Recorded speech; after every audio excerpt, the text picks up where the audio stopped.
Hello everyone, मैं हूं आपका अपना सुमित लूथरा और वेलकम करता हूं आपका अपनी इस नई वीडियो में।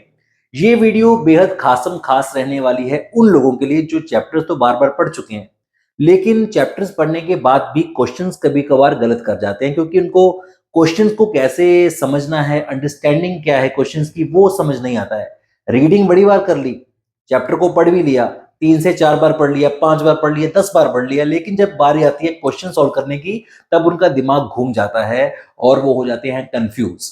तो चलिए आज की इस वीडियो में हम एक छोटा सा टॉपिक ले रहे हैं एचसीएल। एचसीएल के क्वेश्चंस और आंसर्स दोनों को डिस्कस करेंगे। बेहद इंपॉर्टेंट क्वेश्चन चुन चुन कर लाया हूं। हर क्वेश्चन को ध्यान से देखना है, हर क्वेश्चन को अच्छे से समझना है और जितना आंसर पूछा जाए उतना ही आंसर देना है। तो चलिए शुरू करते हैं आज की इस वीडियो को। तो चलिए डिस्कस करते हैं one by one her important question को। तो आइए इस सीरीज के अंदर आपको पहला क्वेश्चन क्या मिलेगा, most important question from HCL.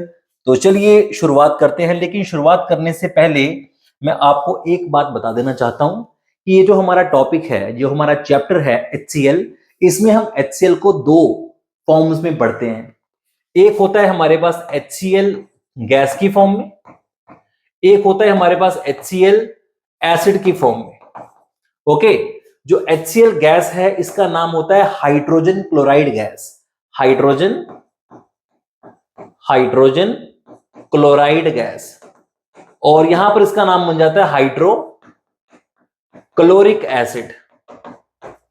तो नाम में अंतर है, जब वो गैस होगा तो हम उसका नाम रखेंगे हाइड्रोजन क्लोराइड गैस, और जब वो एसिड होगा मतलब लिक्विड फॉर्म में होगा, लिक्विड का मतलब एक्वस फॉर्म में होगा, तो हम उसको बोलेंगे हाइड्रोक्लोरिक एसिड। ओके, तो चलिए शुरुआत करते हैं पहले सवाल के साथ। पहला क्वेश्चन है हमारे पास, why dilute HCl cannot be concentrated by distillation. तो हम इसको डिस्टिलेशन के द्वारा क्यों जो है वो नहीं कर पाते हैं कॉन्सेंट्रेट। आमतौर पे क्या होता है कि अगर आपके पास कोई डाइल्यूट चीज है, कोई डाइल्यूट एसिड है, उसको आप गर्म करते हैं, हीट करते हैं, और हीट करते करते उसके जो वेपर्स है वो बनते हैं, पानी के बाहर निकल जाएंगे और वो कॉन्सेंट्रेट हो जाएगा। लेकिन इस केस में ऐसा नहीं होता है। अगर आपके पास एसिड है डाइल्यूट, मतलब ये हो गया कि HCl और वाटर दोनों हो गए। जब आप इसको हीट करेंगे तो हीट करने पर आमतौर पे डिस्टिलेशन का मतलब क्या होता है कि वाटर के जो वेपर्स हैं वो बन के बाहर निकल जाएं, वाटर के वेपर्स बन के बाहर निकल जाएं और HCl उसके अंदर रहे। लेकिन इस केस में ऐसा नहीं होता है। HCl और वाटर दोनों एक साथ बाहर निकलते हैं, लेकिन दोनों के बॉइलिंग पॉइंट में तो फर्क है। फिर ये दोनों बाहर क्यों निकलती हैं एक साथ, इनके वेपर्स एक साथ क्यों बाहर निकलते हैं? तो बेटा ऐसा है कि जब HCl और वाटर को हम मिक्स करते हैं, तो अगर हमारे पास HCl 22.2% बाय मास हो, HCl हो, ठीक है, प्लस वाटर हो, तो ये बना लेता है constant constant boiling point constant boiling point mixtures, जिनको प्यार से कहा जाता है एजियोट्रॉप्स। एजियोट्रॉप्स, तो एजियोट्रॉप्स ये बना लेता है वाटर के साथ, और एजियोट्रॉप्स वो होते हैं जिनको डिस्टिलेशन के द्वारा सेपरेट नहीं किया जा सकता है, उनको एक साथ बाहर निकलना पड़ता है। उनकी वेपर्स में और लिक्विड में दोनों में उनकी प्रोपोर्शन बिल्कुल सेम रहती है और इनको सेपरेट नहीं किया जा सकता है। तो ये हमारे फर्स्ट क्वेश्चन का आंसर है कि जो HCl है, डाइल्यूट HCl, वो वाटर के साथ मिलकर कांस्टेंट बॉइलिंग मिक्सचर बना लेता है, या फिर एजियोट्रॉप्स आप बोल सकते हो कि वो एजियोट्रॉप्स बना लेता है। और एजियोट्रॉप्स की कंडीशन क्या है, 22.2% HCl होना चाहिए by mass. Okay, so this is the first question and this is the correct answer. तो इस आंसर को आपने लिखना है। तो आई होप कि आपको पहला क्वेश्चन समझ आ गया होगा। बढ़ते हैं दूसरे सवाल की तरफ। सेकंड क्वेश्चन क्या है HCl चैप्टर का, जो बार बार क्वेश्चंस में पेपर्स में देखने को मिलता है। अगला सवाल है कि Y P2O5 and CaO cannot be used as drying agents to dry HCl gas. Hydrogen chloride gas को ड्राई करने के लिए बेहद मशहूर फेमस बड़े बड़े ड्राइंग एजेंट है कैल्शियम ऑक्साइड। कैल्शियम ऑक्साइड को क्विक लाइम भी कहा जाता है। जो क्विक लाइम है ये बड़े बड़ों को ड्राई करता है, लेकिन HCl को ड्राई नहीं कर पाता है। उसका कारण क्या है? What is the reason behind this? तो इसका रीजन क्या है? अगर आप कैल्शियम ऑक्साइड को डालोगे, कैल्शियम ऑक्साइड को अगर आप डालोगे HCl के अंदर, तो ये क्या करेगा? उसके साथ रिएक्ट कर लेगा और रिएक्ट करके बनाएगा calcium chloride plus water. Calcium chloride plus water बना देगा। तो इसलिए हम कैल्शियम ऑक्साइड को अवॉइड करते हैं, हम इसको यूज नहीं करते हैं। ठीक है। और दूसरा आ गया हमारे पास P2O5। अगर हम P2O5 को HCl के साथ रिएक्ट करवाएंगे तो ये क्या बना देगा? ये बना देगा H3PO3 plus POCl3। POCl3। Okay, इसको बैलेंस कर लेंगे। ओके, तो ये दो रिएक्शंस हो जाते हैं। अगर हम ड्राइंग एजेंट डालेंगे तो ड्राइंग एजेंट डालने का मकसद है कि उसका जो वाटर है वो अब्सॉर्ब करे, लेकिन ये वाटर को अब्सॉर्ब करना तो दूर, ये इनके साथ खुद ही रिएक्ट कर जाते हैं। तो इस वजह से हम इन दोनों को यूज नहीं करते हैं, हम इन दोनों को अवॉइड करते हैं। ठीक है, ये भी यूज नहीं करने का और ये भी यूज नहीं करने का। तो फिर यूज क्या करें? हम जो इसके अंदर ड्राइंग एजेंट यूज करेंगे वो करेंगे कॉन्सेंट्रेटेड सल्फ्यूरिक एसिड। ठीक है, हम इसका इस्तेमाल करते हैं इसको ड्राई करने के लिए। आई होप कि सेकंड क्वेश्चन भी आपके दिमाग में पड़ चुका होगा। आइए अगला क्वेश्चन जो है वो समझते हैं। Next question, anhydrous HCl। देखो बेटा, एनहाइड्रस HCl क्या होता है? जिसके अंदर पानी की कोई बूंद ना हो, ठीक है, विदाउट वाटर हो। जो anhydrous HCl is a poor conductor of electricity, while aqueous HCl, aqueous का मतलब है जिसके अंदर पानी हो, ठीक है, इज एन एक्सलेंट कंडक्टर। जो HCl होता है ये अपनी एसिडिक प्रॉपर्टीज को शो कर सकता है सिर्फ एक्वस मीडियम में, पानी के अंदर। बिना पानी के, ये मछली वाला हाल है इसका, बिना पानी के ये एसिड नहीं है। ठीक है, it can not release there H positive ions.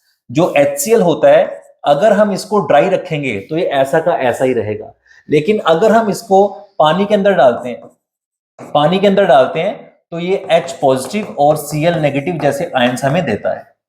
H positive और Cl नेगेटिव जैसे आयंस देने की वजह से, ये आयंस बनने की वजह से ये बन जाता है good conductor of electricity. I hope कि आपको ये वाला क्वेश्चन भी अच्छे से क्लियर हो चुका होगा। चलिए बढ़ते हैं अगले सवाल की तरफ। हमारा अगला सवाल है कि when the stopper of bottle full of HCl gas, HCl gas मतलब हाइड्रोजन क्लोराइड गैस, अगर हम हाइड्रोजन क्लोराइड गैस की बोतल जो नाको नाक भरी हो, ऊपर तक भरी हो हाइड्रोजन गैस के साथ, HCl गैस के साथ, अगर हम उसका स्टॉपर खोलते हैं तो उसी समय हमें देखने को मिलते हैं फ्यूम्स इन द एयर। ठीक है, ये हमें फ्यूम्स क्यों देखने को मिलते हैं? This is the question. तो बेटा देखिए कि मान लीजिए कि आपके पास ना एक बॉटल है, उसके अंदर आपने ये स्टॉपर लगाया हुआ है। ये हम स्टॉपर का जो कलर है वो रेड कर देते हैं। ठीक है, ये एक स्टॉपर है, ओके, और इसके अंदर जो है वो HCl गैस है, ये HCl गैस है। जैसे ही आप इस स्टॉपर को रिमूव करते हैं, ठीक है, तो HCl गैस बाहर निकलेगी और यहां पर क्या है? एयर है। और एयर के अंदर क्या होता है बेटा? वाटर के वेपर्स होते हैं। ठीक है, वाटर वेपर्स होते हैं। हवा के अंदर क्या होता है बेटा? वाटर वेपर्स होते हैं। और ये जो HCl है, HCl जो है ये वाटर के अंदर क्या है? Highly soluble. अगर आप HCl को वाटर के अंदर डालोगे तो it will be highly soluble, काफी ज्यादा सोल्यूबल है ये। इवन के 1 लीटर वाटर के अंदर आप 450 लीटर ऑफ HCl गैस को डिसॉल्व कर सकते हैं। ठीक है, तो ये वाटर के अंदर जाके डिसॉल्व हो जाती है और बना लेती है HCl एसिड। ठीक है, HCl गैस को जब आप हवा में डालोगे तो हवा के अंदर जो वाटर वेपर्स हैं, वाटर वेपर्स, ये उनके साथ मिलकर उसमें डिसॉल्व हो जाता है और बना डालता है HCl एसिड, मतलब हाइड्रोजन क्लोराइड गैस बना देगी हाइड्रोक्लोरिक एसिड। और हाइड्रोक्लोरिक एसिड के फ्यूम्स आपको देखने को मिलेंगे, व्हाइट कलर के फ्यूम्स। फ्यूम्स उसी के होते हैं, HCl एसिड के फ्यूम्स होते हैं, ना कि गैस के। ठीक है, तो ये आपका थर्ड क्वेश्चन था, आई थिंक, नहीं फोर्थ। ठीक है, तो आई होप कि आपको ये वाला क्वेश्चन जो है वो भी समझ आ गया होगा कि ये ऐसा क्यों होता है। ओके, तो चलिए आगे बढ़ते हैं अगले सवाल में। नेक्स्ट है कि what is the purpose of using A funnel funnel while preparing HCl acid. HCl acid का मतलब यहां पर hydrochloric acid, hydrochloric acid. Okay, what is the purpose of using a funnel while preparing hydrochloric acid from hydrogen chloride gas, hydrogen chloride gas. तो बेटा जब आप hydrogen chloride gas को water में डिसॉल्व करते हैं और HCl एसिड बनाने की कोशिश करते हैं, तो हम क्या करते हैं कि डायरेक्ट उसके अंदर पाइप नहीं डालते हैं, हम उसमें एक फनल यूज करते हैं, चौड़ी सी फनल यूज करते हैं। और उसके कारण क्या है? उसके दो कारण हैं, आप सभी ने पढ़े होंगे आई होप। उसमें पहला कारण क्या है कि बैक सक्शन ना हो, ठीक है, वापस अंदर ना हो जाए, ठीक है, बैक सक्शन ना हो। तो पहला कारण तो यह है कि टू प्रिवेंट बैक सक्शन, ठीक है, बैक सक्शन नहीं होनी चाहिए।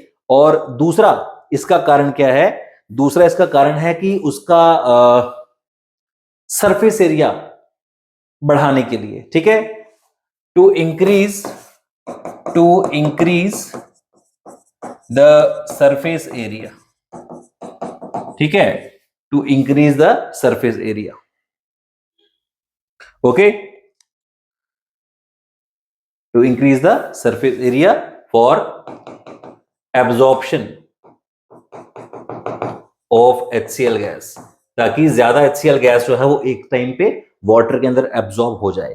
तो इन दो कारणों की वजह से हमें एक फनल का इस्तेमाल करना पड़ता है। वेरी इंपॉर्टेंट क्वेश्चन है बेटा, कई बार एग्जाम से पूछा जा चुका है, ठीक है। तो आइए बढ़ते हैं अपने नेक्स्ट क्वेश्चन की तरफ। Why HCl gas is not collected over water? पता नहीं कितनी बार ये क्वेश्चन पूछा जाता है टेस्ट में, क्लास के टेस्ट में, या फिर क्वेश्चंस में जो आपके एग्जाम्स आते हैं उसमें ये क्वेश्चन बहुत बार आता है। Why HCl gas is not collected over water? तो बेटा इसका आंसर यही है कि because it is highly soluble in water। ये वाटर के अंदर हाईली सोल्यूबल है, इसलिए हम इसको वाटर के ऊपर से कलेक्ट नहीं कर सकते, क्योंकि वाटर के ऊपर से कलेक्ट करने का मतलब है कि आप वाटर के ऊपर से कलेक्ट करोगे, लेकिन ये तो पानी खींच लेता है अपनी तरफ, क्योंकि it is highly soluble in water. So that is why we can not collect it over water, ठीक है। चलिए अगले सवाल की तरफ बढ़ते हैं। नेक्स्ट क्वेश्चन, हाँ ये भी क्वेश्चन अच्छा है। HCl gas dissolving in water from acidic solution. अगर हम HCl गैस को, मतलब हाइड्रोजन क्लोराइड गैस को पानी के अंदर घोलते हैं तो हमें क्या मिलता है? एसिडिक सोल्यूशन मिलता है। Name the experiment. उस एक्सपेरिमेंट का नाम बताइए which demonstrate that HCl is very soluble in water. HCl gas की यहां पर बात हो रही है कि HCl गैस पानी के अंदर बेहतरीन तरीके से सॉल्युबल हो जाता है, डिसॉल्व हो जाता है। उस एक्सपेरिमेंट का नाम बताइए। तो मैं जानता हूं कि आप सबकी जुबान में वही नाम है उस एसिड के, उस एक्सपेरिमेंट का, और वो नाम है fountain experiment. Fountain experiment. Fountain experiment से हमें पता चलता है कि जो एसिडिक, जो HCl गैस है वो एसिडिक है और हाईली सॉल्युबल इन वाटर है। इसी वजह से वो ब्लू लिटमस को रेड कर देता है और इतनी जल्दी से घुलता है कि जैसे ही वो ड्रॉपर से बाहर निकलता है आपका जो लिटमस, तो वो नीले से लाल हो जाएगा। इट मींस कि इतनी स्पीड से वो HCl गैस उसके अंदर डिसॉल्व होती है, ठीक है। इस एक्सपेरिमेंट का नाम है फाउंटेन एक्सपेरिमेंट। आई होप सभी ने इसे कम से कम एक बार तो पढ़ा ही होगा अपने एग्जाम्स के टाइम में। ओके, अगला सवाल। हाँ ये क्वेश्चन देखिए, इस तरह के सवाल बहुत आते हैं, 5-5 नंबर में आते हैं, कई बार 4-4 नंबर में भी आते हैं, क्वेश्चन अच्छे हैं। During the laboratory preparation of HCl gas. HCl gas का मतलब hydrogen chloride gas. Hydrogen chloride gas को जब हम लैब में प्रिपेयर करते हैं उस समय पहला सवाल क्या पूछ रहा है वो, which method is use to collect HCl gas. तो कौन सा मेथड हम यूज करते हैं HCl गैस को कलेक्ट करने के लिए? तो ये है अपवर्ड डिस्प्लेसमेंट। अपवर्ड डिस्प्लेसमेंट, इस मेथड का इस्तेमाल किया जाता है, अपवर्ड डिस्प्लेसमेंट का, ठीक है। Upward displacement. ओके, हाँ जी। अगला क्वेश्चन देखते हैं। Give the reaction take place in round bottom flask. Round bottom flask के अंदर कौन सा एक्सपेरिमेंट हो रहा होता है? तो बेटा उसके अंदर हम क्या यूज कर रहे होते हैं? H2SO4 plus NaCl। ठीक है, और हमें क्या मिलता है? NaHSO4 plus 2HCl, HCl sorry, हमें इस तरीके से HCl गैस मिलता है। ठीक है, HCl गैस। और इसमें हमें जो टेम्परेचर है वो 200 डिग्री से कम रखना पड़ता है, less than 200 degree Celsius. Okay, question आ गया अगला कि why the temperature of the reaction mixture is kept below 200 degree Celsius. 200 degree से कम टेम्परेचर क्यों रखेंगे? क्योंकि अगर हम टेम्परेचर 200 से ऊपर रखेंगे तो उसके कुछ प्रॉब्लम्स हैं। ठीक है, पहली बात यह है कि ये बना देता है, अगर हम टेम्परेचर को 200 से ऊपर रखेंगे ना तो H2SO4 प्लस NaCl, ये जब हम टेम्परेचर रखेंगे ग्रेटर देन 200 डिग्री सेल्सियस, तो ये क्या करेगा? ये उसके 2 मोल्स के साथ रिएक्ट करेगा और बना डालेगा Na2SO4 प्लस 2HCl। ठीक है, तो HCl तो बन जाएगा, लेकिन प्रॉब्लम ये है कि इसमें बनेगा हमारे पास ये सोडियम सल्फेट। ये जो सोडियम सल्फेट है बेटा, ये अच्छी चीज नहीं है। ये क्या करेगी? ये स्टिक हो जाता है ग्लास सरफेस के साथ। ये ग्लास सरफेस के साथ स्टिक हो जाता है, जिस वजह से जो रिएक्शन मिक्सचर है वो प्रॉपरली हीट नहीं हो पाता है फर्दर, और जो फ्यूल है वो वेस्ट होता रहता है। इसलिए हमें टेम्परेचर जो है वो लेस देन 200 डिग्री सेल्सियस ही रखना चाहिए। अगर आप ग्रेटर देन 200 रखेंगे तो इसमें सोडियम सल्फेट बनेगा, which is not a good thing for this reaction mixture. Okay, I hope you have understood. Next है, name the drying agent used to dry HCl gas. कौन सा ड्राइंग एजेंट हम use करते हैं बेटा? हम use करते हैं concentrated sulphuric acid. Concentrated sulphuric acid इस्तेमाल किया जाता है। कैल्शियम ऑक्साइड मतलब क्विक लाइम और फॉस्फोरस पेंटॉक्साइड को हम अवॉइड करेंगे इस चीज में। आगे बढ़ते हैं हमारे अगले क्वेश्चन की तरफ। Give one test to distinguish between dilute HCl and dilute nitric acid. Dilute nitric acid और डाइल्यूट HCl, इन दोनों को डिस्टिंग्विश करने के लिए, पहचानने के लिए, अलग करने के लिए कि कौन सा वाला हमारा नाइट्रिक एसिड है और कौन सा वाला हमारा HCl है, इनको पहचानने के लिए हम कौन सा यूज करेंगे मेथड? तो बेटा बड़ा सिंपल सा मेथड है। आपको लेना है सिल्वर नाइट्रेट। क्या लेना है? Silver nitrate, AgNO3। इसको आपको HCl के साथ डाल देना है, डाइल्यूट HCl के साथ। तो ये क्या करेगा? ये बना देगा AgCl प्लस HNO3। ये AgCl है, इसके प्रेसिपिटेट्स बन के नीचे बैठ जाएंगे और ये प्रेसिपिटेट्स होंगे व्हाइट कलर के, व्हाइट पीपीटीज। अगर व्हाइट प्रेसिपिटेट्स बन रहे हैं तो इट मींस कि वो HCl है। और अगर आप AgNO3 को डाल दोगे HNO3 के अंदर, डाइल्यूट HNO3 के अंदर, तो बेटा आपको किसी भी तरह के प्रेसिपिटेट्स देखने को नहीं मिलेंगे।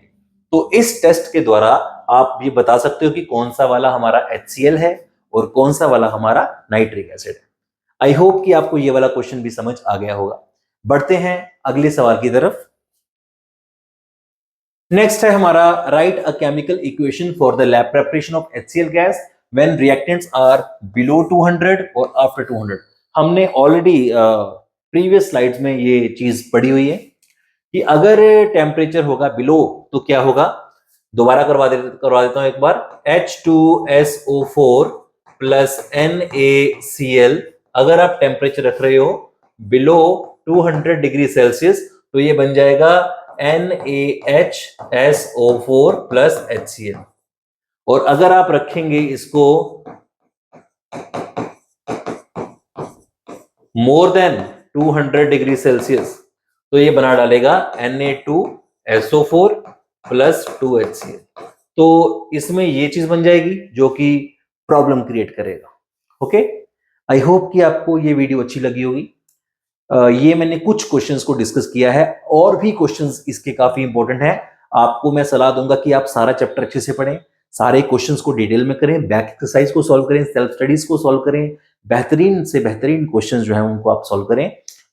ये मैंने कुछ क्वेश्चंस को चूज किया था on the basis of the PYQs and importance of the topic.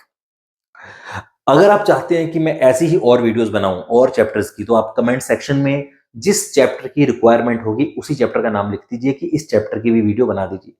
मैं ऑर्गेनिक केमिस्ट्री बोलोगे तो ऑर्गेनिक केमिस्ट्री के प्रॉब्लम को सॉल्व कर दूंगा। अगर आप इलेक्ट्रोलिसिस बोलेंगे तो उसका कर दूंगा। अगर आप मेटलर्जी बोलेंगे तो उसका कर दूंगा। जो आप बोलेंगे, आपकी डिमांड पर जो है नेक्स्ट वीडियोस बनेंगी। तो अपना जो प्रॉब्लम है, आपकी जो रिक्वायरमेंट है, आपकी जो डिमांड है, उसके अकॉर्डिंग आप कमेंट सेक्शन में अपना जो रिक्वायरमेंट है वो लिख लीजिए कि हमें इस चैप्टर का वीडियो चाहिए जिसमें हम प्रॉब्लम्स को सॉल्व करेंगे। ठीक है, आई होप कि आपको ये वीडियो अच्छी लगी होगी। चैनल को लाइक, सब्सक्राइब और शेयर करना मत भूलिएगा। Thank you very much. Bye.